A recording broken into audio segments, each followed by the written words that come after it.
आज चाकूरनगरीमध्ये महाराष्ट्राचे उपमुख्यमंत्री सन्माननीय अजितदादा पवार या ठिकाणी येणार आहेत आणि आम्ही मराठा समाजाच्या वतीने अजितदादांना त्यांच्या पक्षाची ते पक्षप्रमुख असल्या कारणाने त्यांच्या पक्षाची मराठा समाजाला ओबीसीतूनच आरक्षण देण्याबाबतची भूमिका त्यांनी आज सबंध महाराष्ट्राला या चाकूरनगरीतून जाहीर करावी अशी प्रमुख मागणी आम्ही या ठिकाणी अजितदादांना करणार आहोत। त्याचबरोबर परवा जे राजकोट किल्ल्यावर छत्रपती शिवरायांच्या पुतळ्याबाबतची जी घटना घडली आहे त्या घटनेची संपूर्ण यासाठी चौकशी करून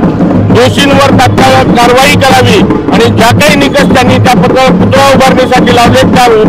निकषाबद्दल जी काही भ्रष्टाचार झालाय का याही खोलामध्ये जाऊन एका वर्षाच्या आत अशा पद्धतीने जर एखादी पुतळा विध्वंस होत असेल तर यास पूर्ण जबाबदार हे राज्य सरकार आणि केंद्र सरकार आहे। म्हणून या राज्य सरकार आणि केंद्र सरकारच्या निषेधार्थ आम्ही आज उपमुख्यमंत्री अजितदादा पवार यांना निवेदन देऊन